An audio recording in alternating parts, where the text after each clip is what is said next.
E eu vou explicar o porquê não é, e eu quero que você preste atenção.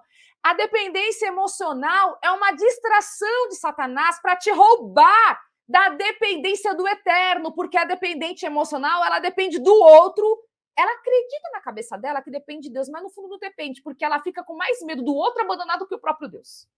Ela prefere se relacionar em relacionamento abusivo, ela prefere se autoflagelar, ela prefere não se proteger,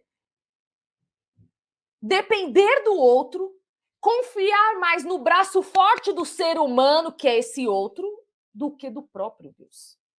Então não acredite que dependência emocional é cristianismo. Querida, se você é dependente emocional, você está, na verdade, dentro de um engano maligno. Sabe por quê? Porque a dependente emocional, ela não, entre o ser humano e Deus, ela sempre vai escolher o ser humano. Chega no vamos ver, ela cai com depressão, querendo morrer, porque o marido traiu, o marido foi embora, porque o filho está agora fazendo outras coisas, enfim. A dependente emocional, ela perde o sentido de viver quando o outro vai embora. E ela acaba até que perdendo, oscilando com a sua fé. Então não acredite, isso não é cristianismo. Porque se você adoece, o que acontece com o propósito que Deus tem para a sua vida? Acaba. Ou melhor, paralisa. E se você morre? Acabou. Deus, ele quer que você guarde irrepreensível o seu corpo, o seu espírito e a sua alma. Alma na Bíblia é mente, emoções. E como que Deus quer que você guarde a sua mente, através de Paulo, lá em 1 Tessalonicenses? Como que Deus ele nos orienta, né? Como Paulo orienta para que o Senhor guarde irrepreensível ali o campo emocional, espiritual e físico dos tessalonicenses? Se eles vivem, vão pensar, se eles vivem uma dependência emocional.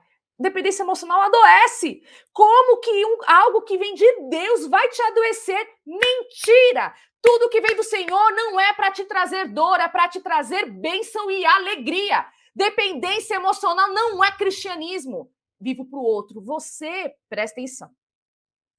Agora vamos fazer aqui a diferença? O que é viver para o outro? O que é o saudável, então, que a Bíblia fala? A Bíblia não diz que você tem que esquecer a tua vida, cuidar de si e viver exclusivamente para o outro, porque Jesus, ele não viveu, guarda isso e você vai anotar e você vai estudar os evangelhos. Ele não viveu exclusivamente para o outro. Você sabia disso? Jesus não viveu. E eu vou te mostrar como isso. Se ele vivesse exclusivamente para o outro, ele não separaria um tempo para orar. Pelo contrário, ele viveria resolvendo o problema das pessoas, porque o que mais tinha na época de Jesus, mais do que na nossa vida agora, é gente com problema e doente. Gente com a vida toda arrebentada. Mas Jesus, ele separava o momento que era para servir o ser humano e o momento que ele tinha que cuidar do campo espiritual, emocional dele. Sabe como é que ele cuidava? Se separava para orar ao Pai. Se Jesus fosse... Jesus é Deus, né, gente? Ele não vivia em independência emocional. Mas a mulher que vive em independência emocional, ela não consegue ter tempo para orar. Ela é roubada no tempo de oração, no tempo com Deus, porque ela vive em função do que o outro vai fazer por ela. A dependente emocional vive com aquela crença fantasiosa de que ela não consegue nada, de que ela não pode nada, que sem aquele outro a vida dela acabou. Acabou a vida dela. Ai, meu Deus, ela tira o Senhor do trono, gente. Jesus, antes de iniciar o ministério, ele não vai com a cara e com a coragem, vou fazer. Primeiro ele se prepara. Ele vai para o deserto, ele jejua, ele se consagra, ele se batiza e ele vai para o ministério. E dentro do ministério, ele dedica momentos a sós, ele e o Pai. Ele mesmo orienta isso aos discípulos. Vigiai e orai para não cair em tentação, porque na verdade o espírito está pronto, mas a carne é fraca. O que Jesus está dizendo? Tem que ter um tempo que você precisa se retirar dessas atribulações da vida, das atribulações com o outro, do relacionamento com o outro. Tem que você tem que agora se recolher para se reerguer, respirar, para você receber um renovo na presença do Pai. Ele ensinou isso. Que coisa linda de Jesus. E você acha que a sua dependência emocional é cristianismo, porque você vive para o outro. Na verdade, você faz muito para o outro, lá no fundo, porque você não se sente amada. Porque lá no fundo, você tem medo do que o outro vai dizer para você se você falar não. O que os outros vão pensar se eu falar não? Ai, meu Deus, vão começar a me criticar, vão falar de mim, eu vou ter represálias, vão me punir, vão se vingar de mim, vão me excluir. A dependente emocional vive dando sim, sim, sim, e ela esquece de si. E não é o que Jesus, por meio do seu comportamento de vida, do seu estilo de vida, nos ensinou.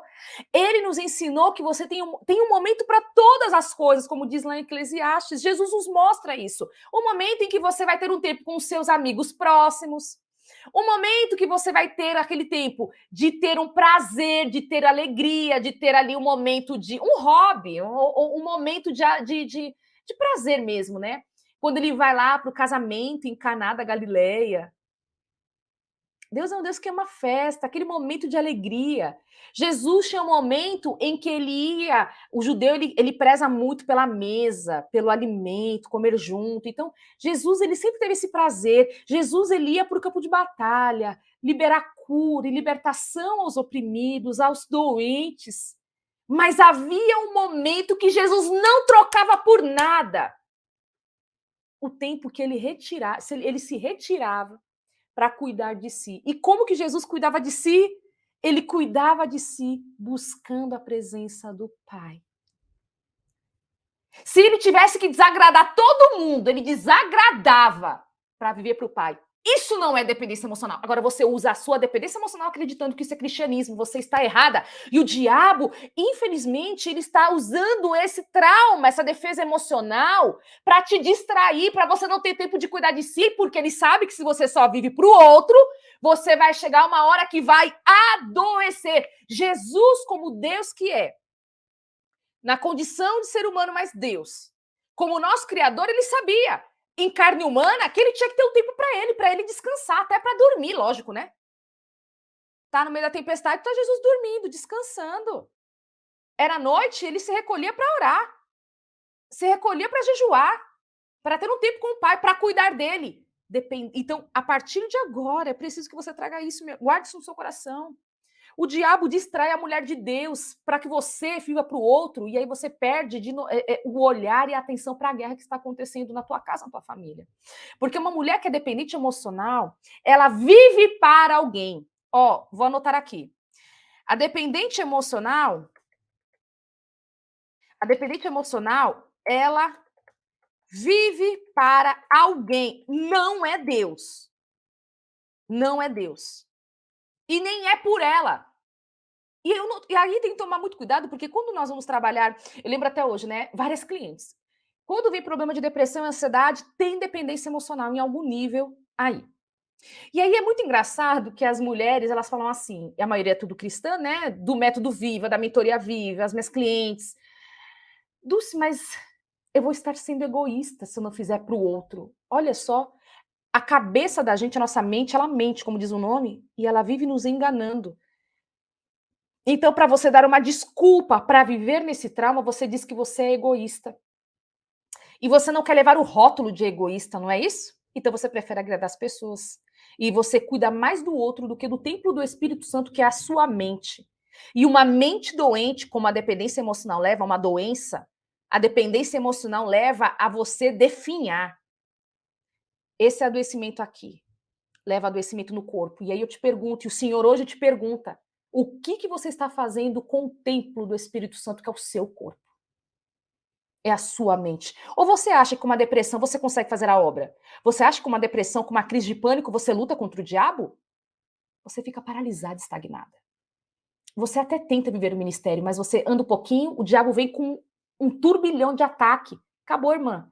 Você tem que ser recolhida do campo de batalha para o Senhor te curar as feridas, porque você fica vulnerável na batalha. A dependente emocional, ela vive para alguém.